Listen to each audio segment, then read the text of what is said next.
I'm coming down later, but I don't need any. I can't get the last two sections to tip because my winch won't work. It quit working. I had it up, but it wouldn't come back down.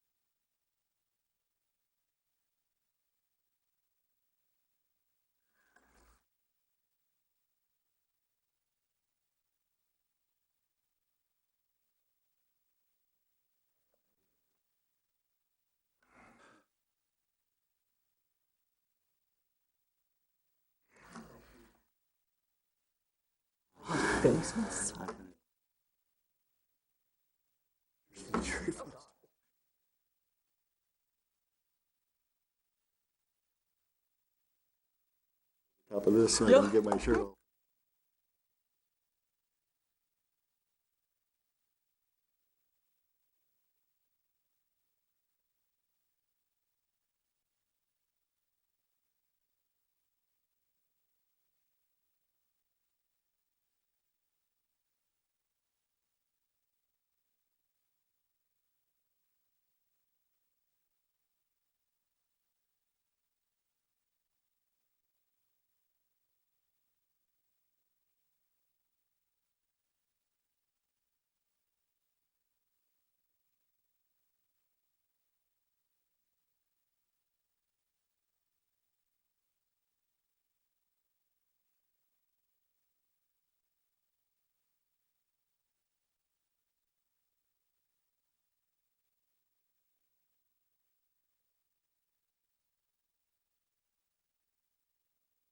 Seconds.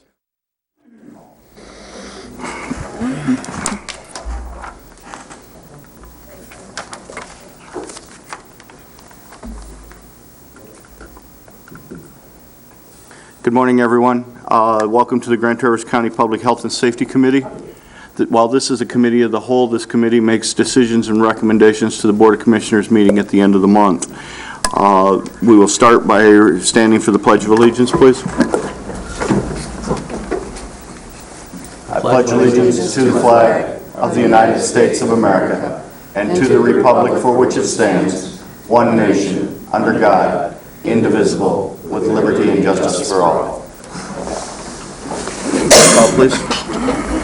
That's Better? much better. Yeah. Commissioner Friend? Here. Commissioner Hooper? Here. Commissioner Inman? Here. Commissioner Max Bauer? Here. Commissioner Richardson? Here. Commissioner Stepka? Here. Commissioner Thomas? Here. And Chairman Wheelock. Yes, ma'am. Commissioner Fleece is excused. This is the first opportunity for public comment. Is there anyone in the audience wishing to make public comment at this time?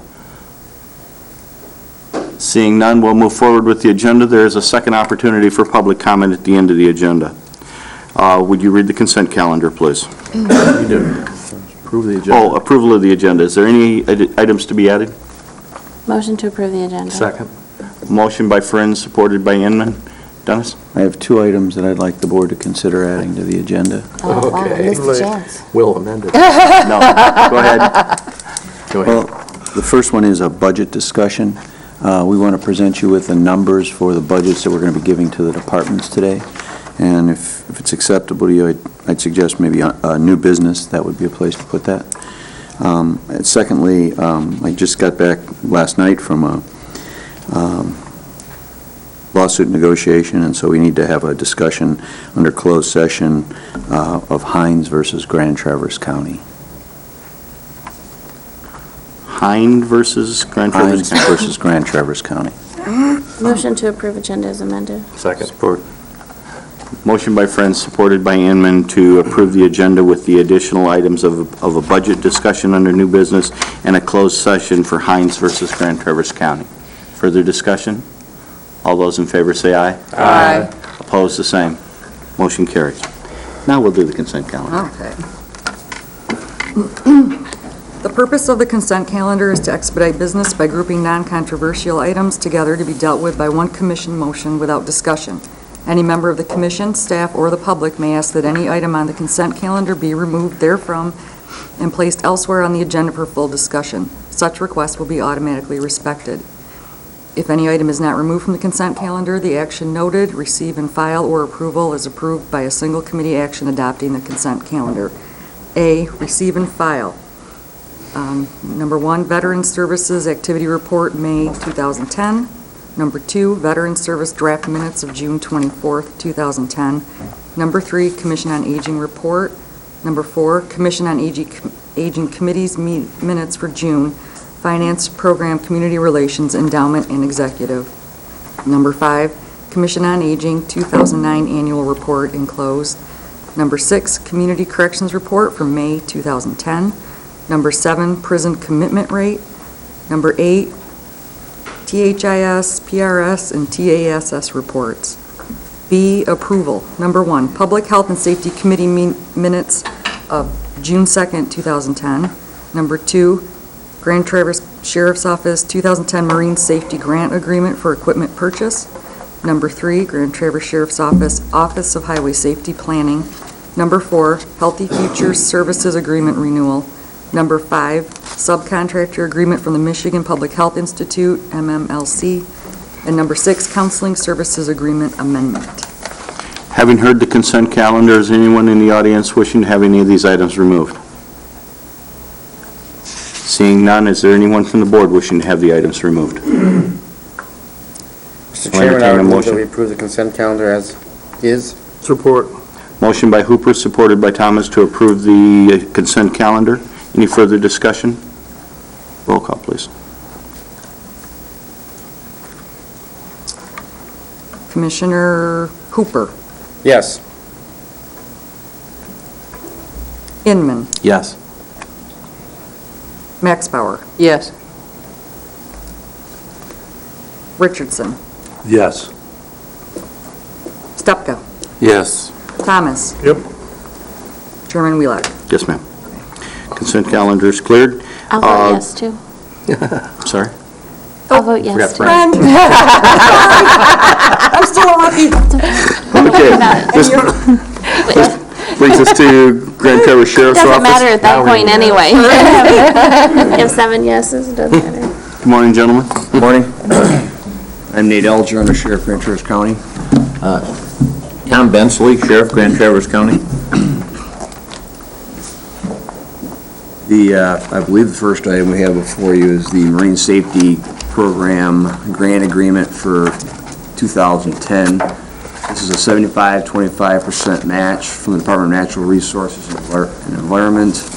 We've received this grant for a very long time, and I have attached in your packet the amount of the grants received since 2002. Funds through this grant. This year is $82,763 being offered for allowable expenses, and we'd like to accept that grant.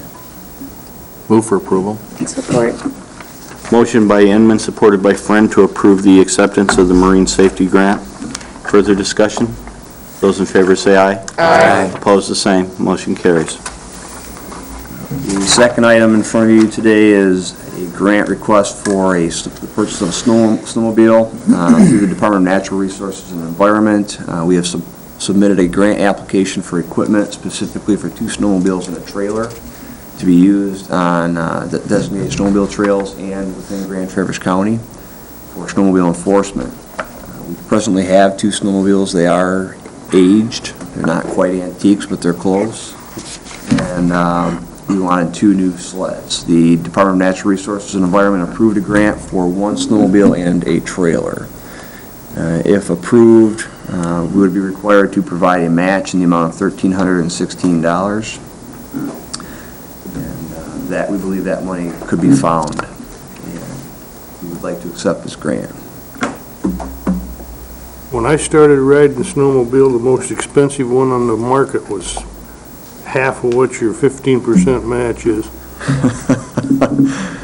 $700 would buy you the best one you could get. That doesn't happen anymore. And these aren't the best. No, These aren't the best. move for approval. Support. Motion by Thomas, supported by Max Bauer. Further discussion? Well, would I assume then that the $1,300 will be up to the sheriff to find? That's what he said. Well, we'll be able to find it. We have some unexpended funds. Nate, just out of curiosity, is there something wrong with the existing trailer that you have, or would we be better off to hold these 2 trailers and the 2 sleds separately? We are going to retain the 2 additional sleds that we have. They are in working order. They're just aged, and we have submitted the application for 2 sleds and a trailer, and they just gave us the trailer. So we are going to keep the other 2. Actually, we're going to use the new sled and an old sled on patrol and keep 1 sled back on the trailer for additional backup. It's just, you don't get anything out of those used snowmobile trailers, and they have value to us, I think, so. We were hoping for 2 in a new trailer, and like you said, to keep 1 as a backup. I think we will in the next years. They ended up with extra money they didn't think they were going to have, and so they're putting it out in equipment grants. And I believe the end of this month, we submit our snowmobile grant request to the DNR for the next year, which runs October 1st through May 1st of 2011.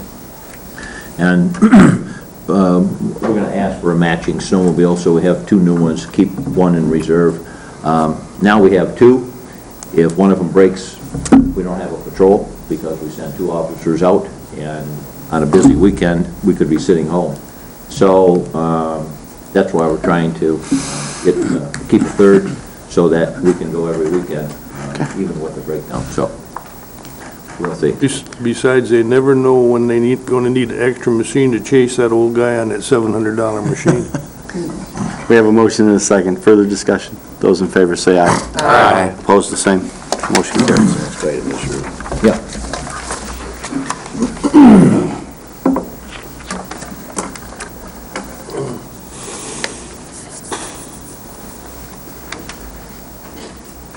The next item is just an update of where we are at with the building that we hope to build.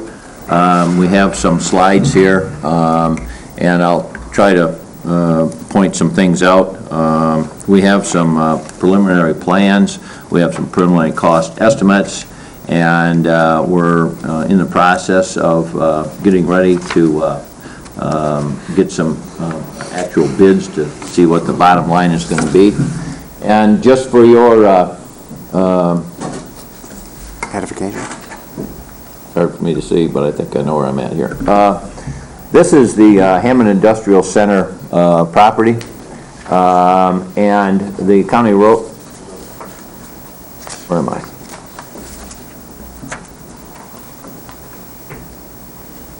Doesn't show up on the white, I guess. It doesn't? Hammond Road's at the top. Yeah, Hammond Road is at the top. I might have to give them a point. I wanted to bring a taser because they have a red dot too. Did you say a taser? Yes. That works very well. Okay. Good thing you're tall. Top left-hand corner here, on the left is where the County Road Commission building is. And the Hammond Road runs across the north of this piece of property. And the lot that we're looking at is lot number 16, which is this lot Use your right here. arrow. Use your arrow. Yeah. Pardon? Oh, yeah, cursor. Anyway, that's the lot. We are, have entered into a purchase agreement, haven't purchased it yet. And so that's where the property is situated. Obviously, it's a good location. We can go northeast, south, and west from there, especially with Hammond Road being connected to Keystone. Next slide. The layout on the Mike. property. Tom, We have a, you need to speak to the mic because the TV can't hear you. I'm sorry. okay. Well, the layout on the property, the left-hand side of that site plan is the north end of the property. On the top of the picture is the street, which runs north and south. The building itself is 60 by 100 feet, and the office area is on the east side of the building. The bottom part of the building is, or the bottom part of the property is a fenced-in area that will take whatever we want to put in there with a gate. There are 4 12-foot doors on the south end for access for the vehicles and equipment. There's 1 door on the be the west side at the north end that leads into the to the fenced-in area there to provide additional access. Next slide, please. This is the actual floor plan of the building. Starting with the office area, there's a small, and again, our thought is down the road, this could be used for something else, so we're kind of incorporating into the design something that would be appealing for the next user if and when the sheriff's office in totality ends up with a new complex someplace. So there's a small, quote, waiting area with a tall and a short drinking fountain, which is required, a receptionist, if you will, area, 2 offices, and a small unisex locker room and a mechanical room. The actual storage area along the what would be the east wall, there is, and again, north is on the left end of the left side of the page. There's a sink, some storage area for lockers to store various items, maybe a workbench. Minor work is done on all of the equipment that we plan on using there, the boats, snowmobiles, and such. Again, the 4 doors on the south side to allow access. On the south side of the building, on the west side of the building, there's an additional door, and that leads into, I can show it a little bit better. There's a proposed wash bay, so we can wash our vehicles there. Currently, we have an arrangement with the County Road Commission. They've been extremely gracious in allowing our officers to wash our cars in their washroom up there.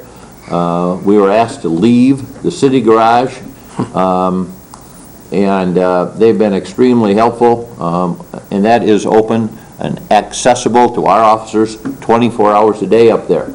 But it would be nice to have something right next to and incorporated into the building.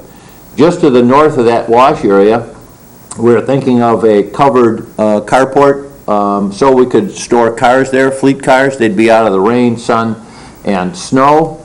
Those, in the quotations we have, the estimates are going to be optional because the prices we received for the estimate I thought was a little higher than, than our projections. Those can be optional. And again, to the bottom of the page, the fenced-in area, and I'm sorry I can't remember the dimensions, but it's approximately the same size as the building for storage. So if we have extra vehicles, crashed vehicles, found vehicles, impounded vehicles, we want to store things there secured, and that would be a chain link fence with the slats through there so people wouldn't be able to look through that to see what's in that storage area. Any questions with that floor plan at this point? Sheriff, you show a set of stairs in the vehicle storage area. Is there upper and lower storage over that? Right, that's a proposed secured storage area with a loft overhead. We're looking at right now a 16-foot ceiling in there, so that would allow us storage there.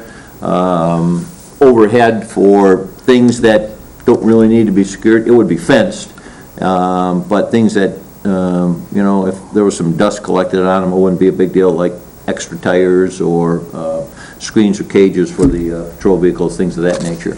And then inside, anything we need to lock up, like light bars, extra radios from patrol cars. The only thing I So- want to remind you is Myosha has a lot of requirements for elevated storage areas. Right. Any other questions? Here's some elevations. The top elevation would be the south elevation, so that's looking at the south side of the building. The first door you see on the very left would be the wash bay, and then the four additional doors for equipment. And we used a lot of little cutouts. We determined exactly what we had, made to scale cutouts on pieces of paper and shuffled them around, and tried to figure out which pieces of equipment needed to be first out with having to move other things. And at this point, we think that the arrangement we have with the floor plan, with these doors situated the way they are, will work just fine. On the right-hand side is the office building, or the office portion, looking at it from the south. The lower elevation shows the east elevation, so that would be the east side of the building. That is what you would see if you're driving by on, I think it's, I'm not quite sure, the road, Industrial Drive or something like that. So as you drive by, that's the look you would see. There are some windows, up 3 windows there to allow some light to get into the building.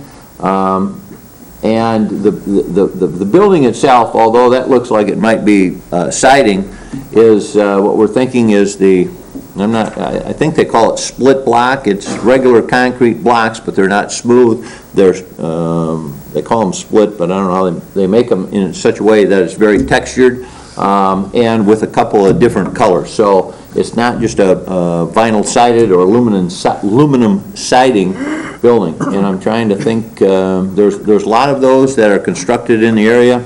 Unfortunately, I didn't bring a picture to show you exactly what it is. But it's not siding, it's a concrete block, at least at this point, construction. Next slides, please. The north elevation, this shows on the left-hand side, the other side of the office itself. Windows also on that side. And then on the right side of that top elevation, you can see the second overhead door from that wash area that extends out underneath that canopy that or carport that I mentioned earlier, where we could store cars. The second door is there just so that in decent weather, if you have something that doesn't fit in there, you can run it through so that you can wash it in stages or parts, if you will. The other elevation is the west elevation. That shows on the left-hand side a single door, which would be in the northwest corner of the storage area itself, exiting into the fenced-in area. So in this view, you're standing in the fenced-in area, looking at the building. You can see next the carport area. There's a door that leads into the building, and then the far right-hand side is the wash bay area itself. And I think there's one more slide. The top section is looking at the inside of the building, looking at the, I believe that's the east, looking east along that wall where the elevated storage area is, and the workbench and storage and sink area is. The next elevation incorporates the,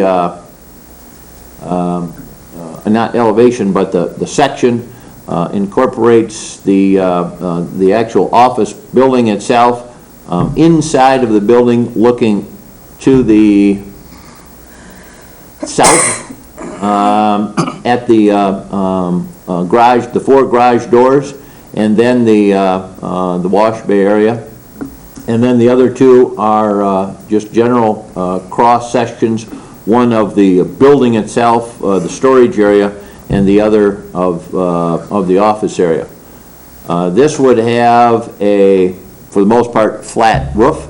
All the water would drain to a collection point or points and be funneled through the building and then outside, so that there wouldn't be any ice buildup or ice falling off a pitched roof. And I think that's all. What was the total square foot of the building? The storage area itself is 6,000 square feet. Okay. The office, I think, is 960, without looking at what. So that's where we are at this point. AAI is continuing to work on the bidding specifications. They are, for the most part, almost complete, I'm told, and when those are done, we get a chance to look at those and then get a bottom line on the price.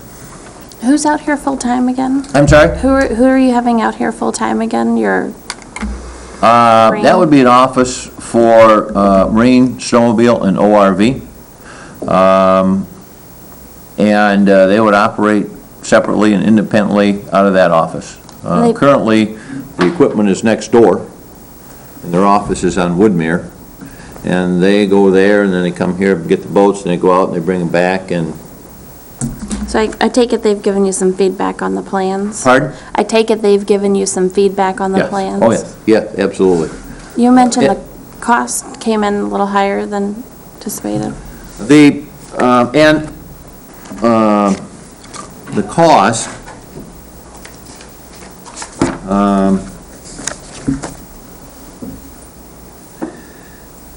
with the building cost wasn't too bad. I mean, the actual construction of the building. But the site work, which is grading, concrete, paving, landscaping, and irrigation, okay? And these are estimates only. And Mr. Somerville, who's doing the work for AAI, called some different places, and this is kind of a median estimate here. There were some highs and some lows, and he kind of, picked in the middle. But the cost, at least at this point, and that he's laid out for us, is about a little over $750,000, plus the architect fees, plus the lot cost.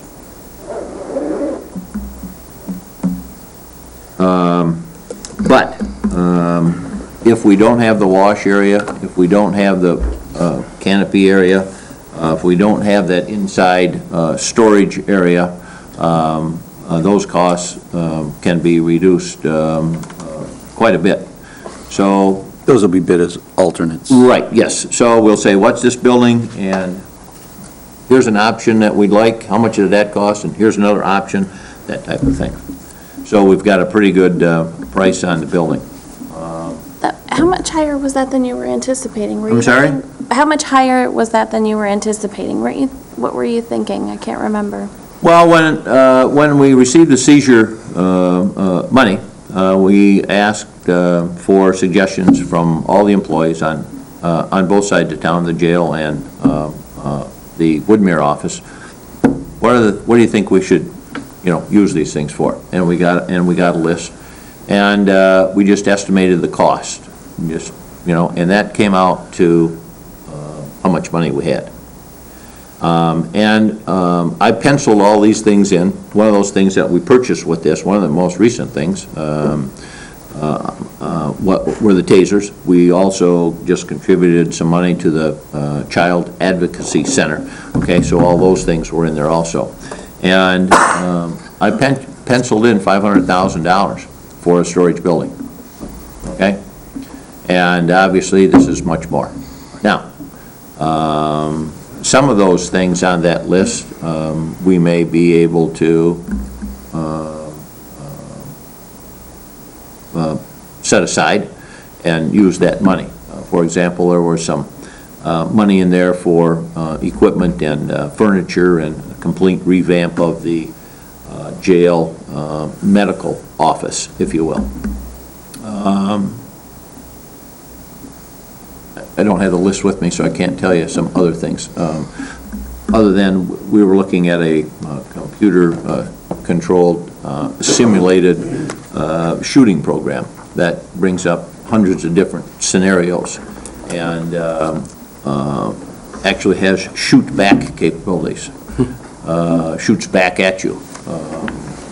Some kind of styrofoam balls or pellets or something. I'm not familiar with it, but that was another thing in there that was fairly expensive. And so we're trying to shuffle those things around.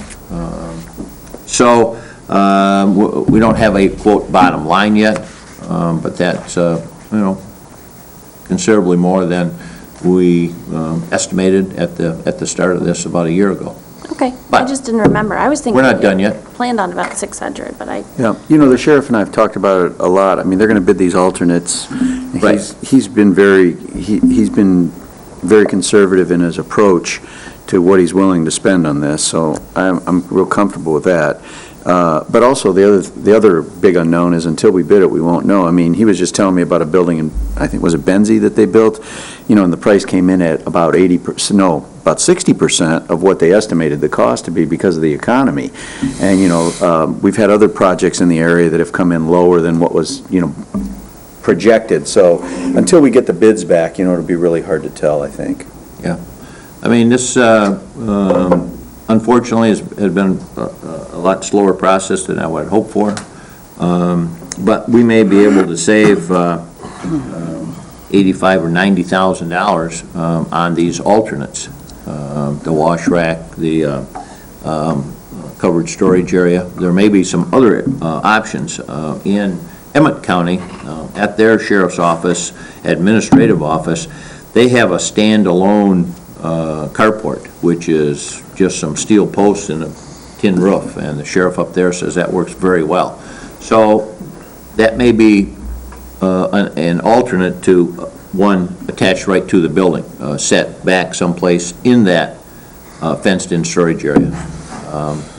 That's not a priority. Obviously, the building and the office is. So that's why we're having these alternates priced separately from the actual building. Commissioner McIntyre? My concern is, I guess I'm looking a little farther ahead. Do we have any kind of estimates as to how much it's going to cost us annually to maintain the building? At this point, no. I do know that the... And operate it, I mean heat, electric. Right. No, I do know that the mechanical, I've seen some of them in the plans, the mechanical has been done. I think that they would be able to, the only thing that would be, quote, normal temperature would be the office area.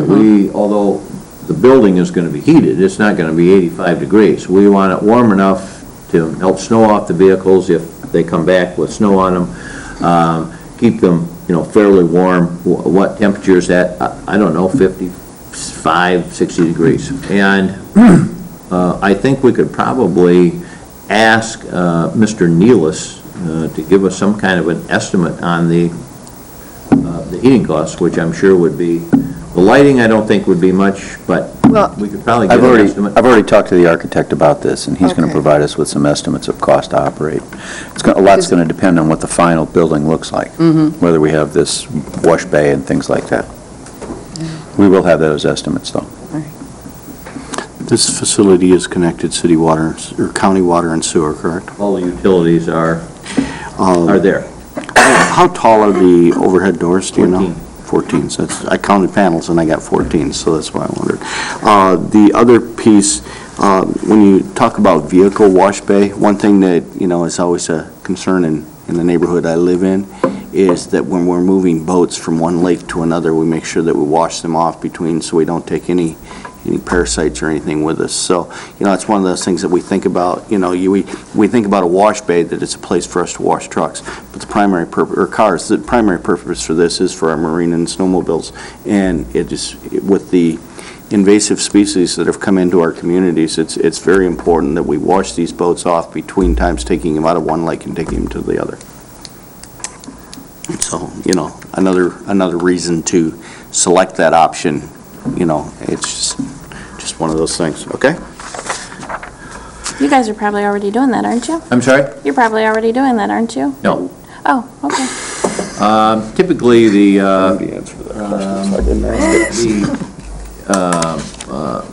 at this point, zebra mussels, which have been here for some time, are in the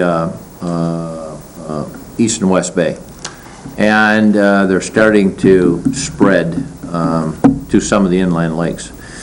And I've heard they're in a couple. I can't tell you which ones. I don't think they're in Long Lake yet, but I think it's just a matter of time.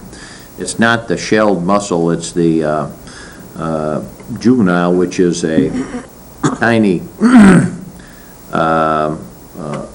tiny fish-like creature that ends up in the water in the boat, and when the water is flushed at a lake, that's how they get introduced. So any bilge water, any water from an inboard engine or something that is in the cooling system, when they stop the boat in West Bay, could have some, they go to Long Lake and then they flush that out with additional cooling water. That's how that gets transferred. It's not the shelled mussel itself. I do know that at Glen Lake, they have initiated out there, and it may be the Glen Lake Association, they have people there at a wash station paid to wash boats prior to going in. I don't think they flush the engines. I don't think they flush the bilge. It's a wash down of the exterior of the boat. I'm not exactly sure how that works, though. Obviously, you guys aren't the only ones trailering, obviously. Correct. Absolutely not. It's just a thing that we need to Yeah. be conscious of as we are one of those people that move boats from West Bay to East Bay to Long Lake to Silver Lake to Green Lake. We need to think about that a little bit. So. And they have that program in Glen Lake has been in effect for some time. I don't know how effective it is. I don't know exactly how that works. Typically, the boats we use on the inland lakes are always used on the inland lakes. The boats we have in East and West Bay are there for the summer. They put them in, and they stay there all summer, and they take them out. So, I don't think the boats we have and the motors we have are just like anybody else's. We're not any different. So. Sheriff, thank you very much for updating us on that okay. information. I think we all had kind of wondered where it was at. We hadn't heard anything about it for a while, and Well, we appreciate that. We had the plans, and we've been working on the estimates, so that's the reason I'm here, just to give you an update where we're at on that. Tom, anytime you need some snails, just come over to Duck Lake. I'll share them with you. Okay, that brings us to the, is there anything else for the sheriff? I don't think so. The next item would be the Veterans Administration Office. Good morning, Chuck. Good morning.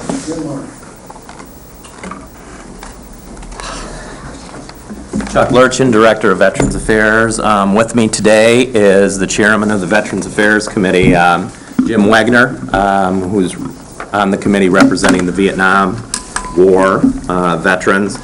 What we have before you today as an action item in the form of a memorandum is to request your endorsement for a mid-year staffing plan amendment, essentially to provide a Band-Aid for us as we enter into the 2011 budget, which we'll find more out about today at 3 o'clock at the administrators meeting.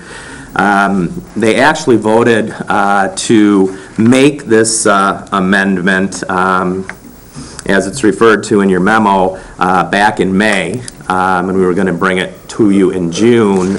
But then we were asked by HR to hold off a month while Siegel settled out, so we did. So it's before you today.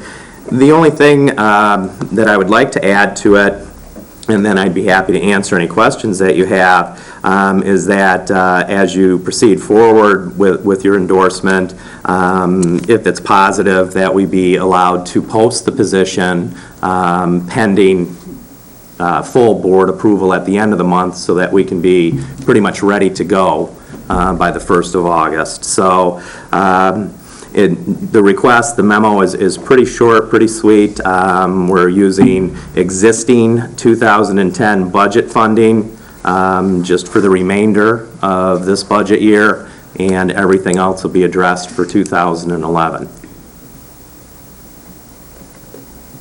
Motion to approve as presented. Support. Motion by Inman, supported by Stepka. Further discussion. Dennis, are we going to do I'm sorry, Beth. Go ahead. Are we going to do a staffing plan amendment at this time, or are we just going to allow them Next to week, do it? it would be at RMA. Okay.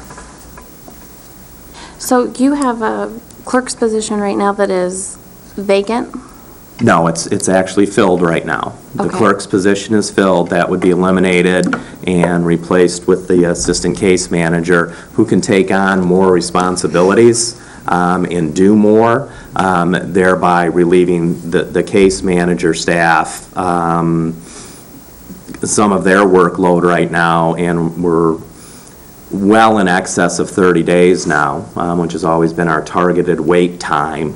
And hopefully this will allow us to stay within that 30-day wait period, at least for the remainder of the year, without having to escalate any further. And then you're planning on in 2011 continuing that?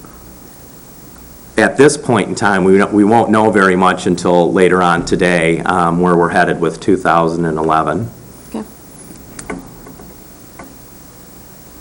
Well, I think we're all aware that our veterans offices are handling a lot more people. You know, the one thing the Gulf Wars have done for us is brought a lot more local people back into this operation through the use of the National Guard and the Reserve troops. Couldn't be any truer. Right there, in the last 2.5 years, our volume has increased in excess of 70%. The economy has a lot to do with it. The different ages of the generations, and of course, the unprecedented usage of our National Guard. During this surge right now, probably over 75% of our National Guard is currently on active duty or deployed in 2010, and we'll have to prepare for that for 2011 and 12. But this is a Band-Aid that will provide us a little bit of relief right now. It's inexpensive. We're finding the funds within our existing budget, and everything else will have to kind of settle with the dust. But we would appreciate your endorsement and support on this. Seeing no further discussion, we have a motion and a second to approve the recommendation. All those in favor say aye. Aye. Opposed, the same. Motion carries. Thank you. Area Agency on Aging Annual Implementation Plan. I have a letter from the Commission on Aging indicating that they supported the implementation plan at their meeting, I believe yesterday or the day before, It was yesterday. and they recommended acceptance of the plan, and I'm passing those out to you now. We have a recommendation to approve the Area Agency on Aging Fiscal Year 2011 Annual Implementation Plan. Do we have a motion to that effect? So moved. Support. Motion by Hooper, supported by Stepka. Further discussion? All those in favor say aye. Aye. Opposed, the same. Motion carries.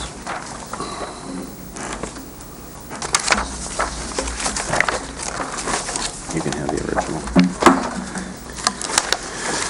Okay, that brings us down to unfinished business. There were no items pulled from the consent calendar. Is there any unfinished business that we are unaware of that's not posted? Okay, that brings us to new business. Thank you, Mr. Chairman. I'm sure Dean will be down in a minute, but I'll get started. This afternoon at 3 o'clock, we'll be meeting with the departments based on the guidelines that you gave us to discuss the 2011 budget. This will be the this will be the time that we will give each department their target number for 2011 budget. This is based on some primary assumptions that we've made with you over the course of the last several months that you've confirmed to us. First of all, there will be no use of fund balance in this budget. We've been directed to live on revenues that we generate next year. We developed a formula based on this year's general fund allocation to provide to the departments. Just as a general summary, first of all, let me say, Dean and I would invite any commissioners that would like to come to the meeting this afternoon at 3 o'clock. We would love to have you there. You're welcome to be there to hear the discussion. That's 3 o'clock, and it's in the training room back here in the corner, so if anybody wants to come, please do. The bottom line on this is that we believe these are very conservative numbers. When I say conservative, I mean we looked at taxes, and we're going to talk about that in a minute. We looked at what taxes look like, and we took the most conservative approach. So this is worst-case scenario. This means if you look over in about the second column from the right and the bottom, you'll see that what we're saying is we need to cut $2.747 million out of this year's budget allocation. Now, this doesn't take into account payroll increases, salary increases, things like that. You can see in that column where it says difference, these are the amounts that we're going to tell each department they have to cut from this year's allocation, not next year's allocation. And in the far right-hand total, you can see what we're telling them their budget target for 2011 is. As I said to you, there are a number of, we've taken a very conservative approach to this. We've also estimated in several cases their revenues from their departments. So the first thing we're going to suggest departments do is review their revenues and make sure their revenues are accurate. See if we've over or underestimated their revenues.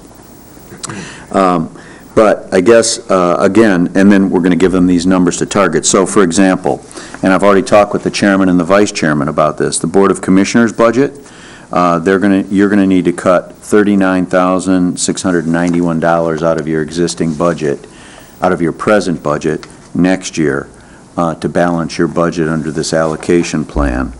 County administration has to cut $16,572, and you can just follow down the list. And again, this is based on a percentage of general fund allocation that departments received this year. And so you can see the magnitude of this, and we thought it was important to show you the magnitude of this so that you were aware. So there's a couple of things here. It does not, excuse me, if you go back to the first page, it includes tax revenue based on this year, where you know we've already cut $750,000. And I'm going to let Dean talk about that in a little more detail. It includes no use of fund balance. Your goal is 18 to 20%. We're over that, but this includes no fund balance. And it includes money in the capital improvement plan under our planned allocation to the capital improvement plan to offset revenue sharing loss. And what I'm going to do now is I'm going to ask Dean to take a minute and talk about each of those. Okay.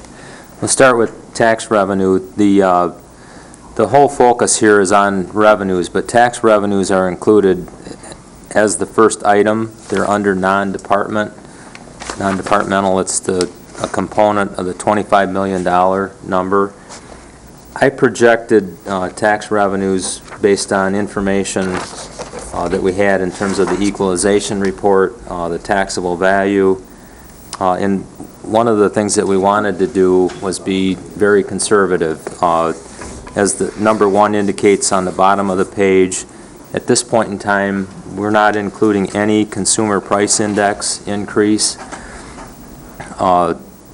As you recall, last year it was a negative 0.3%. So far this year, since October 1 of 2009, it's tracking right around 2%. There has been very little movement. It's been hovering at that 2% range for 3 or 4 months. 1 month it'll go up 0.1%, the next month it'll drop down. But at this point in time, we're not factoring in any consumer price index increase. And a 1%, what did we figure? 1% is about 200,000, but none of that is built in at this point. We also know that the Michigan Tax Tribunal currently has $67 million of value that's in question that taxpayers have asked for some relief on. We don't know ultimately at this point what those rulings or what those decisions will be, but in our number here, we have taken into consideration or estimating that 50% of that could be a reduction in our taxable value, and the impact or that amount is $167,000. That's at the 50% level. We've included that cut in this number. In this number. If all of the $67 million were realized or agreed to by the Michigan Tax Tribunal, you can double that number. As Dennis indicated, non-departmental revenues also include fund balance. We're not budgeting any fund balance at this time. We ended December 31st, 2009 with a fund balance of $9,166,927. That is an audited number, so that is a good number. It's not going to change. What was that number again? $9,166,927. In the 2010 budget, our planned use right now stands at $995,000. The initial budget we had factored in or included $950,000, but we increased it for the appropriation to Civic Center South, which was $25,000, and then the 211 funding at $20,000 was also a budget amendment this year. With that planned use, our fund balance would drop to $8,171,927 at the end of 2010. I have this summarized if you would like this information. Is it in here? Or- No. No, Oh, okay. That's assuming that we spent every dime that was in the 2010 budget. Right.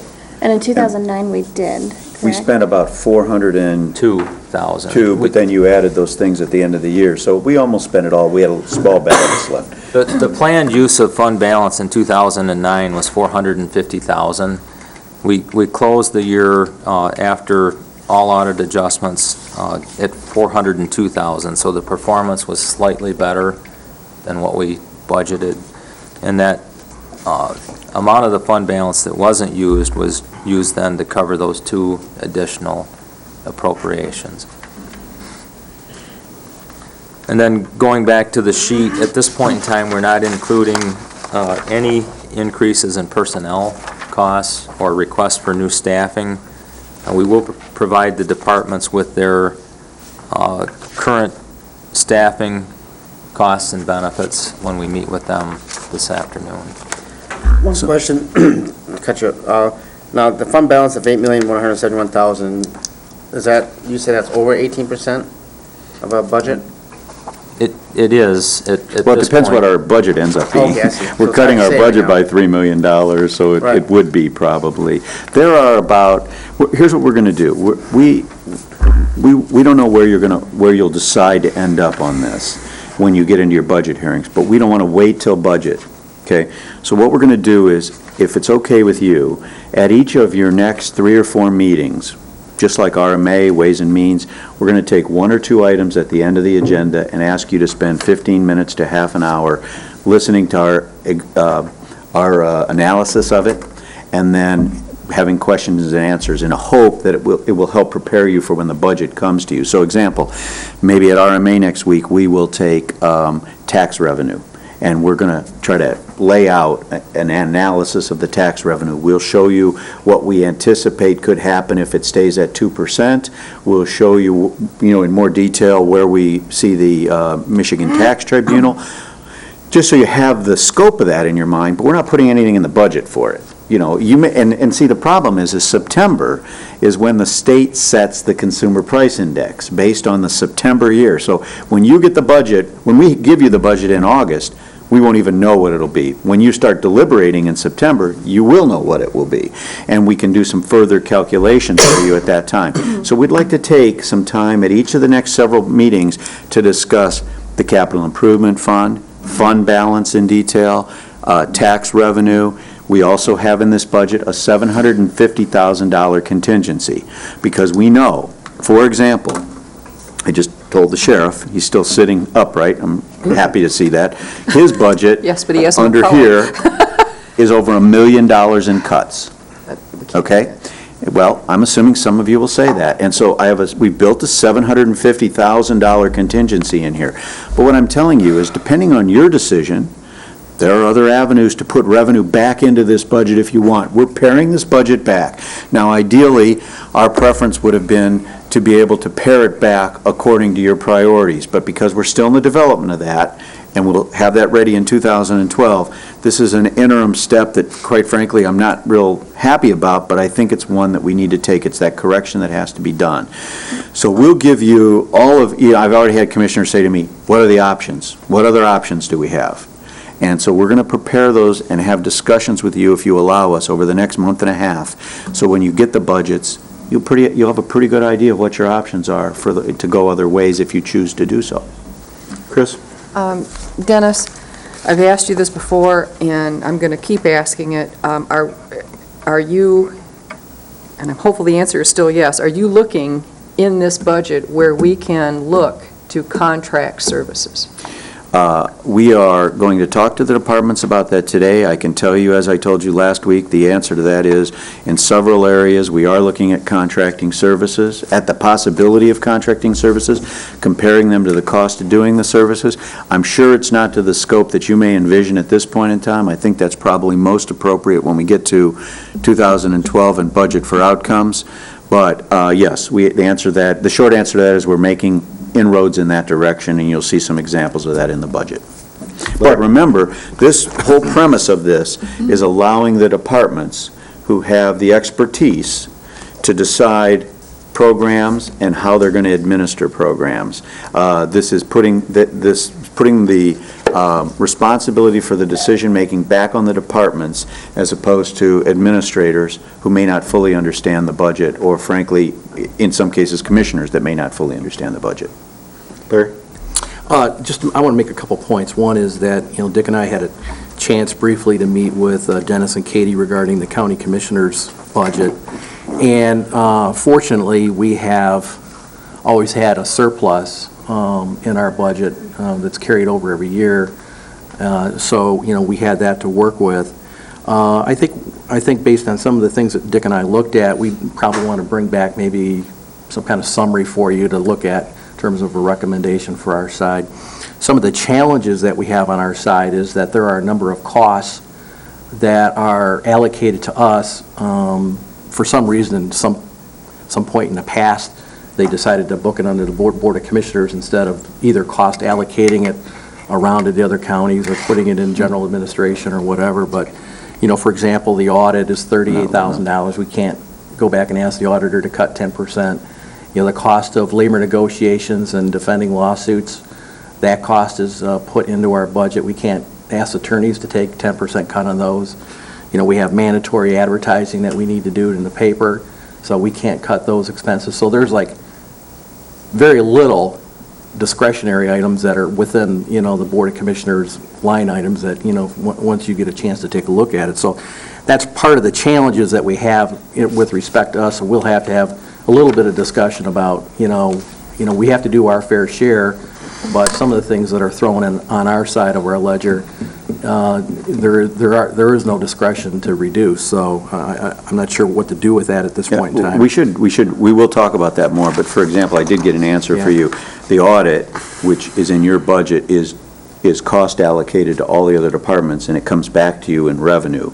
So it's part of your revenue that is not general fund money. So in that case, you don't pay for that. Everybody pays for that. See, I got a different answer from Dean yesterday. Did I get it wrong? Well, no, you're both right.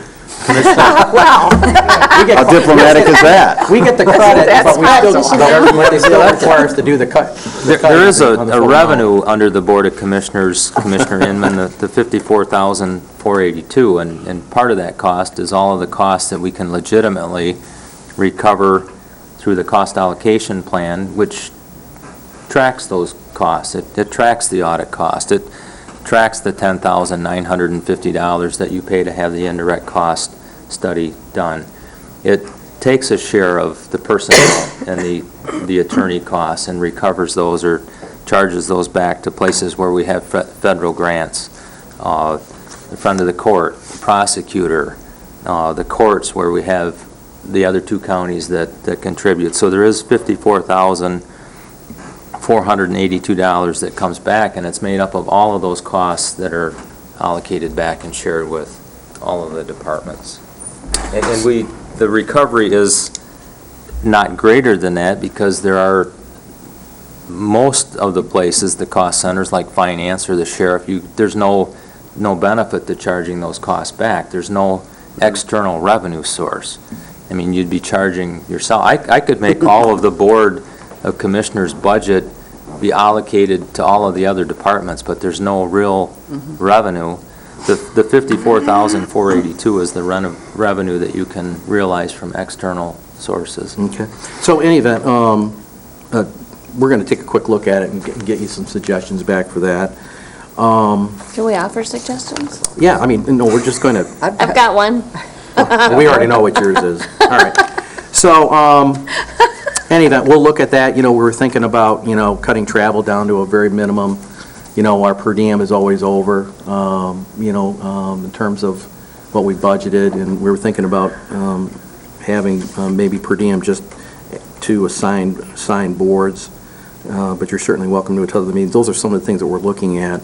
And then we'll just come back and we'll just put it in front of you so everybody has the time to look at it and try to make some decisions on that. But Dennis, on another matter, I thought about this extra $700 and some thousand, and I guess my feeling is that I guess personally I'm just going to backpedal on that. I'd just soon not have the $700,000 added in and take it, instead of a 10% cut across the board, ask departments to get into, a 7% situation, something like that, rather than coming back and making massive cuts and then trying to come back and try to figure out where we're going to supplement some additional money. I'd rather just, at this point in time, make it softer for each department and see if they can live within the means of their particular area. I mean, that's just my personal feeling. Yeah, I understand. One of the difficulties with that is perhaps the one I just talked about, the sheriff. Let me give you the example without going into detail. I roughly did some numbers. It's about $1,073,000 they'd have to cut out of a roughly $11 million budget. But when you look at the general fund allocation, $422,000 of that comes as a result of them running the jail, which is a very cost-intensive general fund operation.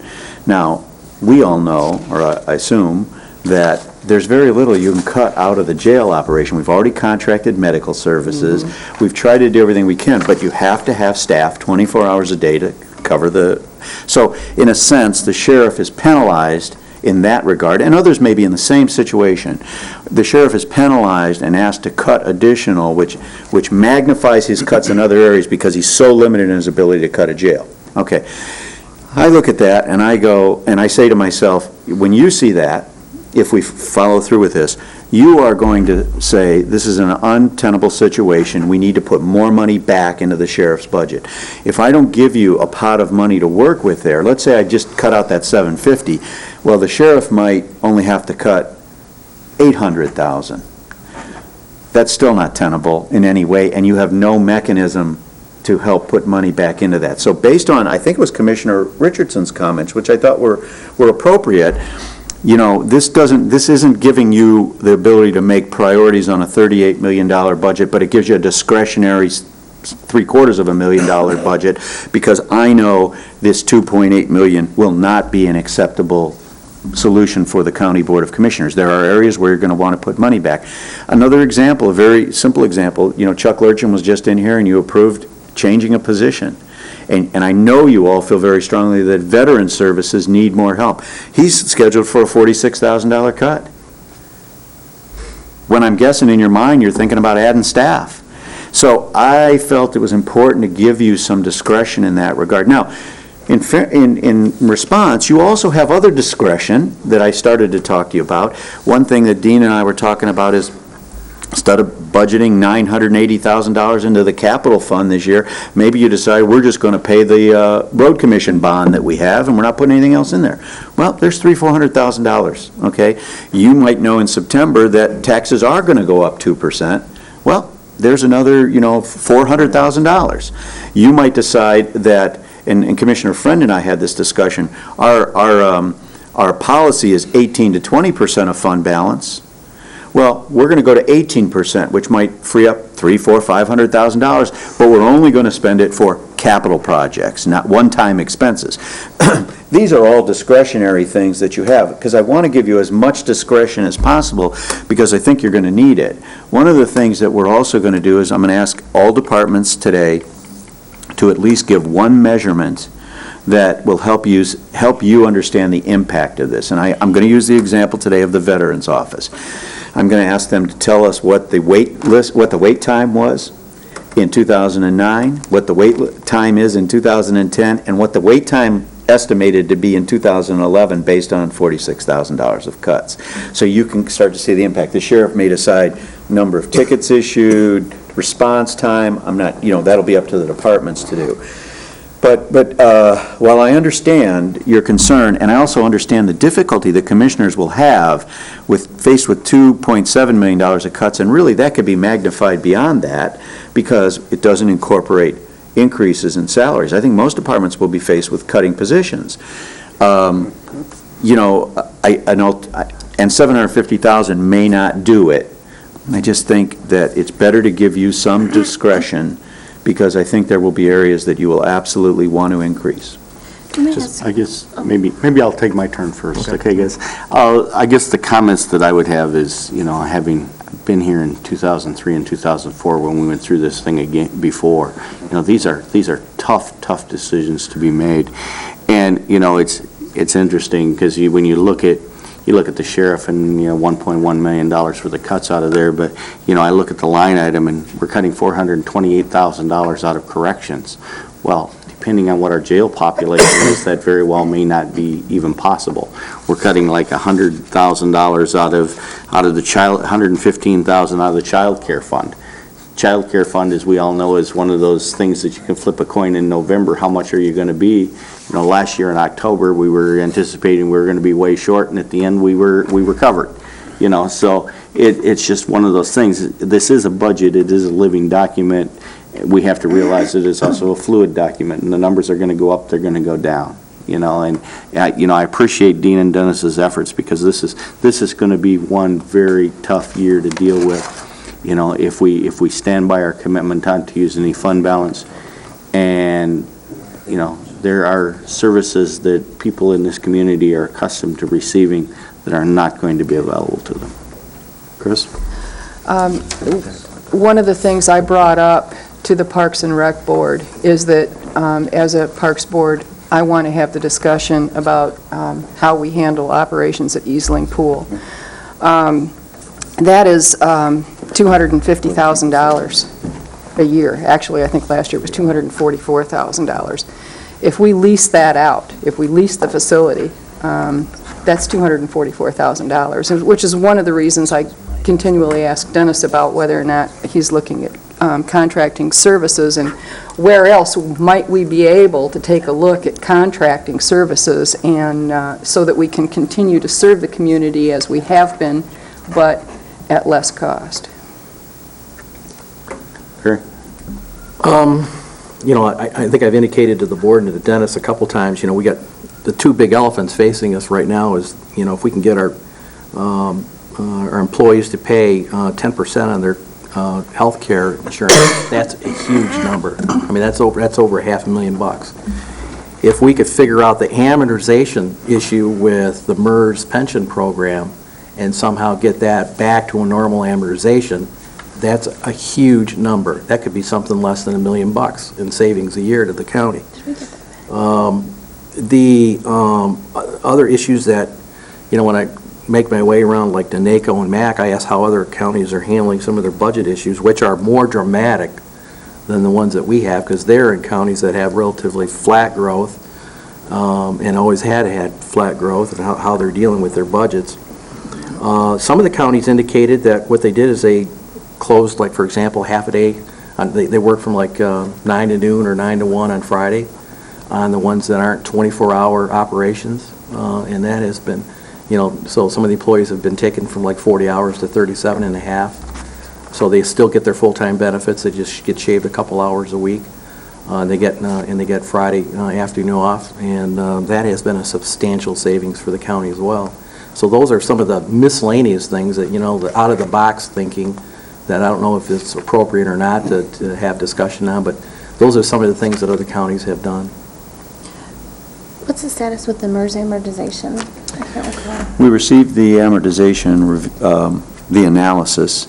We had a series of questions. We've met on it several times. Those questions were sent back to MERS, and I understand from Dean yesterday that we received the responses, but we've been focusing on budget, so we haven't actually sat down and gone over those responses. At the same time, I have the call into John Axe to the legislation that last I heard was not approved to allow us to bond for our debt. I'm waiting to get a status report from John Axe on that. Actually, quite frankly, Dean and I have been talking. We think that might actually be a more practical alternative for us if the law changes than actually doing the hybrid plan. Bonding it and amortizing it over 20 or 25 years might be more advantageous to us.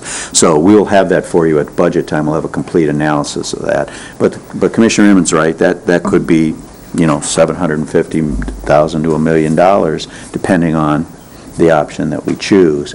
And but that won't be done. You know, I mean, that can't be done for this budget. So when I was listening to Larry, I understand what he's saying about the $750,000 that you can infuse back into the budget. My concern with that is it sets us up for a position of just kind of hearing, how do I want to say this? Basically having departments come forward and kind of, you know, Make their plea. Thank you, for the additional funds. And that's kind of a difficult situation.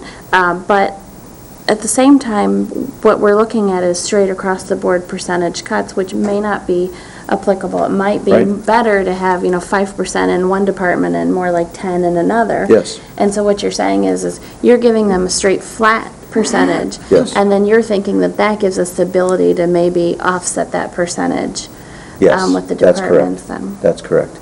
And what it doesn't do is it doesn't give you it makes it more difficult to give you this next year, the ability to go in where you might have wanted to take 10 instead of 5 and take another 10. You still have that ability, but it won't be as easy as it will be when we implement budgeting for outcomes. Then that will be easier to do. But, you know, and remember, 3-4 months ago, January, I think I told you that, or I asked you to consider using fund balance one more year to wait until budgeting for outcomes, because if I had my choice, that would be a preferred mechanism, because we would then be doing budgeting for outcomes, and you'd be making your budget decisions when you say we're going to live off our revenues based on good knowledge of what the public is interested in, of what you're interested in, and a measurement and understanding of the department's needs. But the board, I've talked to you several times about that, and the board's made it clear that you want to live off the revenues next year. So this is not ideal. I told the board that 2 weeks ago. This is not ideal, but we think it cuts back significantly enough that when you do budgeting for outcomes and revenue starts to creep up again, you will see that it will allow you to kind of start focusing money to priority areas as opposed to everybody getting the same kind of thing. So it's not perfect, but it's the best we could come up with. One thing I did want to mention is that this is, as Commissioner Wheelock said, this is fluid. I mean, as late as yesterday, Dean went down to talk with the equalization director to get the final tax numbers, because we didn't have final tax numbers. So this number here, that's in here for taxes, will actually go up by $96,000 roughly, now that we have final numbers for this year, which means this 2,747 will go down by $96,000, and that will be reallocated across the departments before we meet with them at 3 o'clock. Any further comments? Yeah, I got one.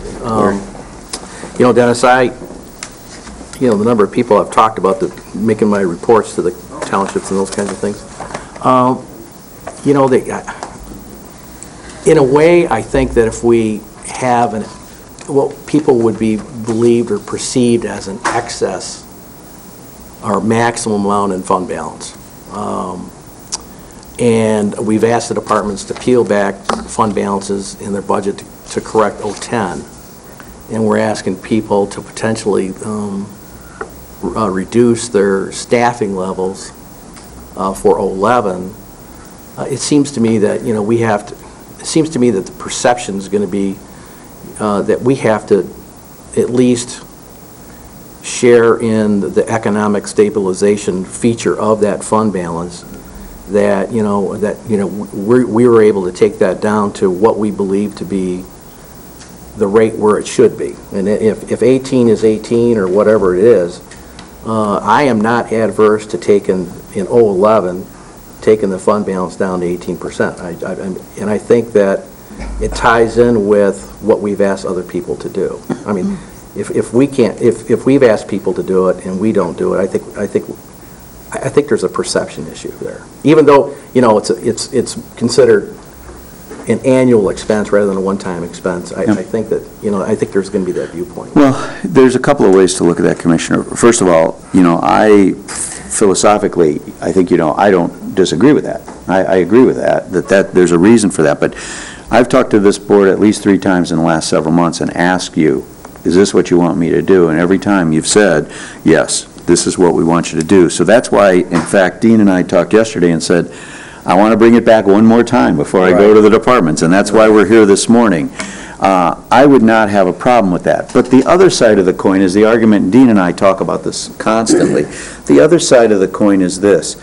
Eventually, if this economy stays bad, I personally don't believe it will, but if it stays this bad, I mean, it will for a while, but I think it's going to improve.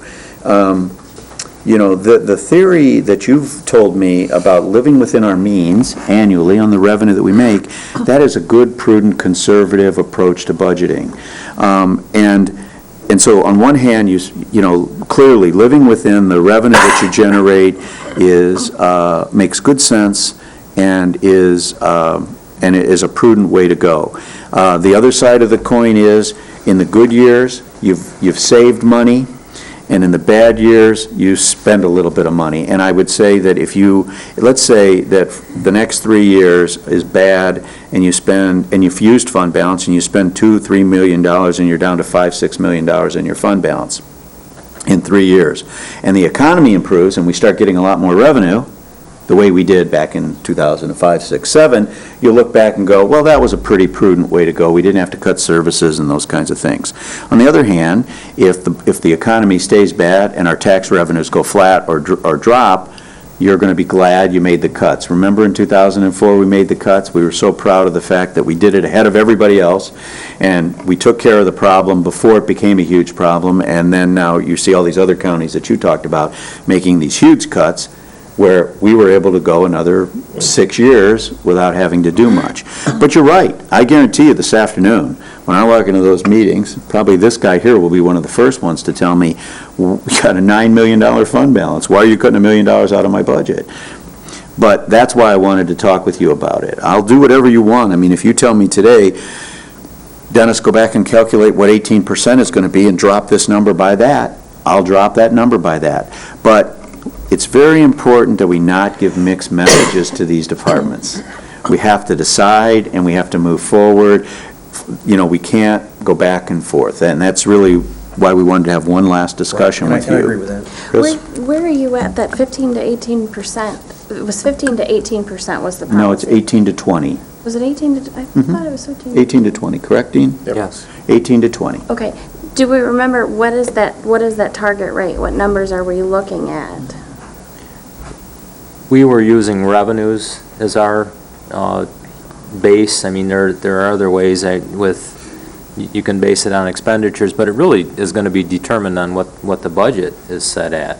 I mean, if the budget comes down to a number that's 38 million, we're at 39 now, I mean, that does lower that targeted range of fund balance, but it is based on the revenue that you're taking in. Chris? I believe that the approach that Dennis has presented to us and Dean is, at this particular point in time, the correct approach. I do not share Dennis's optimism for the next several years. And I think we have to make the hard decisions now, sooner rather than later. As far as a decision is to go take the fund balance down to 18%, we can still do that, but at that point, I think those dollars need to be directed to the departments where the money needs to be directed. For instance, corrections, you know, or the sheriff's department, rather than give everybody a percentage. I'm rarely the optimist, but it feels kind of good every once in a while. You asked that question, Commissioner. I just did rough numbers, okay? Dean's cringing over here. If the budget's 38 million, 18% of that is roughly 6,840,000. If we're at 8,000,001, you know, that's 1,000,002 that would be over 18%. That's making those assumptions. So, you know, but that's you know, that's up to the board. Did this budget, because I haven't looked through here much, but what was put into capital improvements? Nothing. Nothing. That'll be, well, excuse me, 979 is the CIP fund. into the CIP fund, Into the of CIP which, fund. It would be 887,000 would be their target for next year based on this of rationale. which, no, Dean over there, how much of it is committed to the road commission bonds? Next year's commitment under the road bonds is 439,000. That's the minimum funding commitment that the board has. We have to make that payment. So we're at 800 and, how much did you say, Dean? 887. Is what this budget will allocate towards the CIP fund.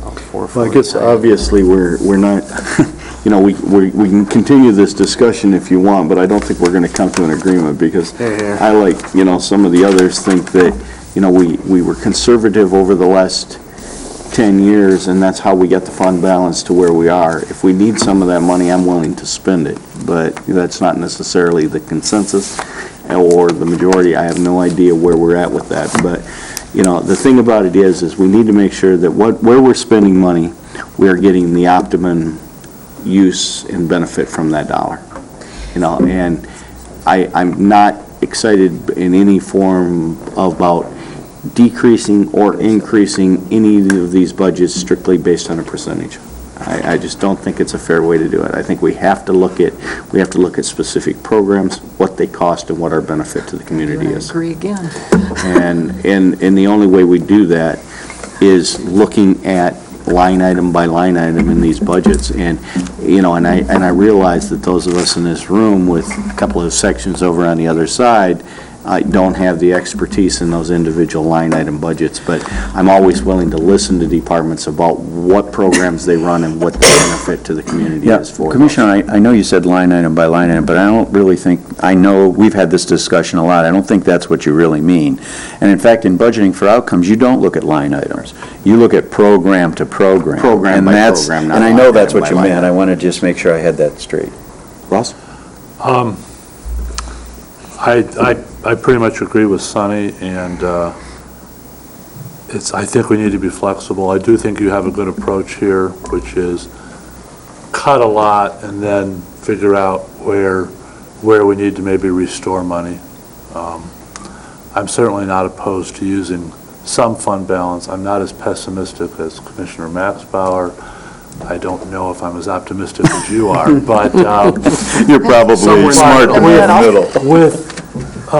With the idea that we're going to have a little over $8 million in fund balance at the end of this year, I don't think it's out of line to perhaps use some of that for next year's budget. Having said that, we're still going to have a lot of cuts. I mean, there's no way we can absorb $2 or $2.5 million, in fund balance. I don't think we should.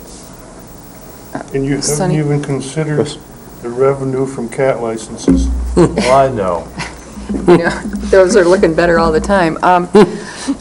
Another thing that we have kind of hanging out there as a black cloud is the septic treatment facility. I still have seen nothing in the way of a business plan, and perhaps I've missed it. And we have 4 months to go, and we have an extremely expensive bond payment to make. You know, Up till now, what have you heard? These 5 townships keep saying They'll pay it. they're gonna pay for it. Let them. well, I'm certainly willing to do that, but I don't believe that it's necessarily going to happen, and that's another reason I don't want to take our money down. You haven't seen a penny from them yet. I know. I do want to point out one other thing. I'm sorry, Commissioner. Let me just, because I neglected to tell you this. We did make some assumptions based on what we've heard from you. For example, things like the fire education program, fireworks, we've eliminated. We have eliminated those things. Other things that are in your regular budget, we cut by the same 10% we cut everybody else. So I did want to point that out to you. As you have time to go through this in more detail, you'll see some of those things. And those are basically them. We eliminated them. And we figure if they're important, that you'll use your contingency money. If they fall out as a priority, you'll decide to use it as a priority.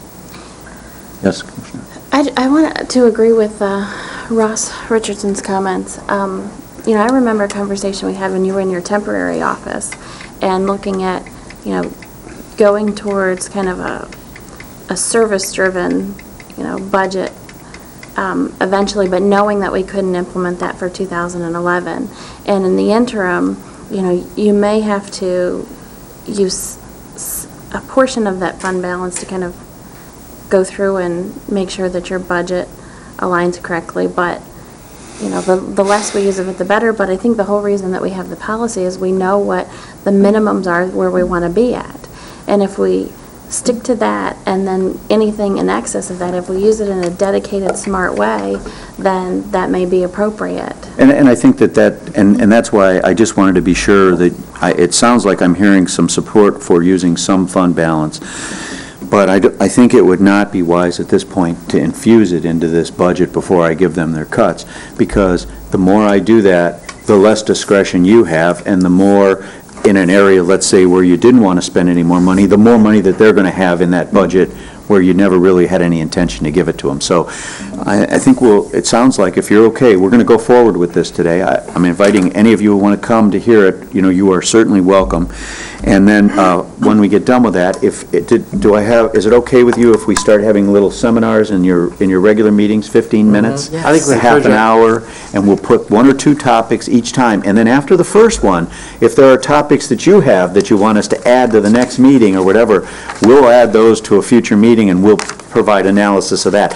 My goal here is Dean, my goal is, so by the time you get to budget, you can get down to rolling up your sleeves and really working on the detail of the budget. I think one okay? thing you're also going to be doing those little seminars, since the art public, is educating the public about where they stand. That's a good And I think point. that's something you should target it also for all, general consumption. So one last thing I would ask you to put is, mark, you can keep these, but mark on it draft, because as I just told you, Dean's going to go back after this meeting and change the tax allocation number. We'll put a new one in your box, because that number's going to change as we get more information. And then remember, we're going to tell departments, first thing you do is look at your revenues, because if their revenues are wrong, that's going to raise their budget. If they can add revenue, that's going to raise their budget. Now, what we're going to do is make sure they add realistic revenue, of course.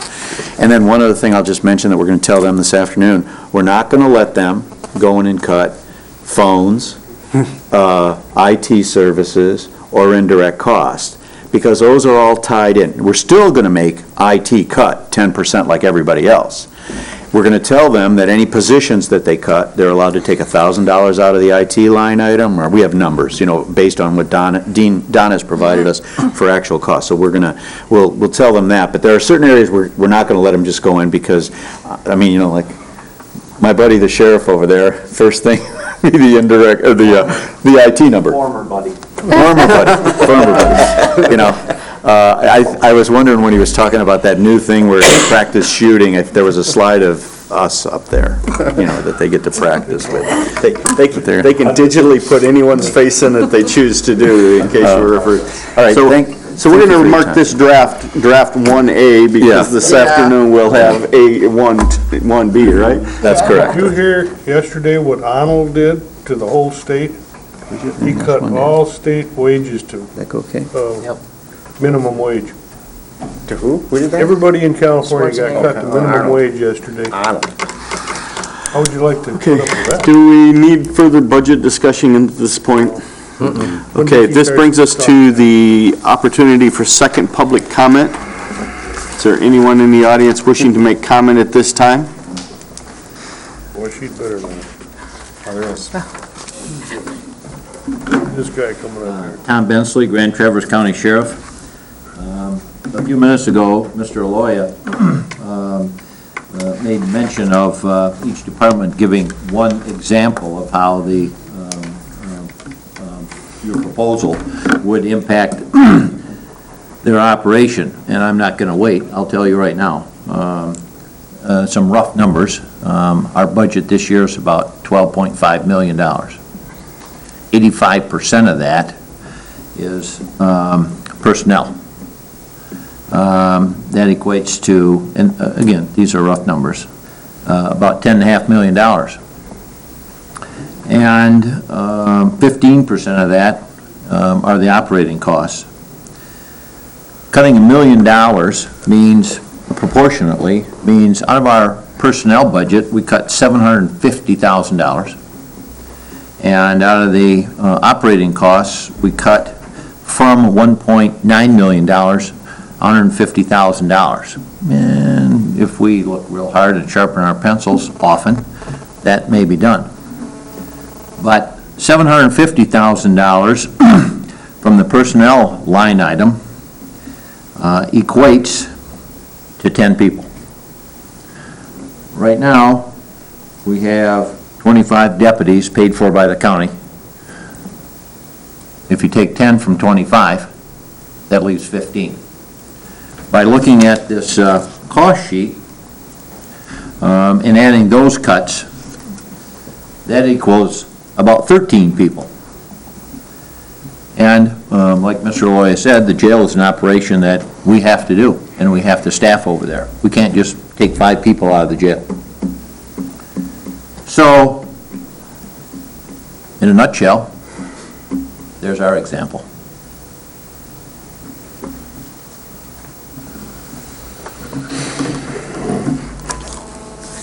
Any additional comments at this time? Okay, Commissioner Committee reports? Seeing none. Announcements. Does the ad hoc committee meeting on the 12th, what is that for? For the appointment application. Application, how we The applications that the Take people come in and fill out, we're going to... We're looking at the application forms and process. Or not then, or is that the... I don't think you I- are. maybe not that- on that That list. must be the other committee that I'm not on, so There you go. Now, thought and maybe I this missed something here. Board of Library Trustees, they're going to renegotiate the contract with Interlochen and Old Mission? Is that what's going on? I don't know that, I just know there's a special meeting. I don't Wanna believe make they have any book intention of doing that. $2,500. I don't. Okay, if there's nothing else, we have means for a closed Go into session. closed session. Please, you need to Support. name the two things, Teamsters Command Negotiations and Hines versus Grand Traverse County. Okay, I have a motion by Thomas, supported by whom? By support it. Richardson, to go into closed session to review the Teamster Command negotiation labor contract, and the pending litigation Hines versus Grand Traverse County. Roll call, please. Commissioner Friend. Yes. Cooper. Yes. Inman. Yes. Max Bauer. Yes. Richardson. Yes. Stepka. Yes. Thomas. Yep. Chairman Wheelock. Yes, ma'am. Okay, do we expect to make a decision when we come back? No. Okay, so for the public and the TV and whoever, no decision is anticipated after we come back, but we will be going into closed session for those two items. Thank you.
Now we can tell her what happened.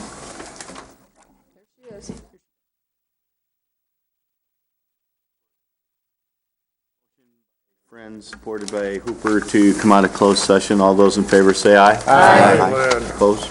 Motion to adjourn? Motion to Support. second it. All done. Thank you, everyone.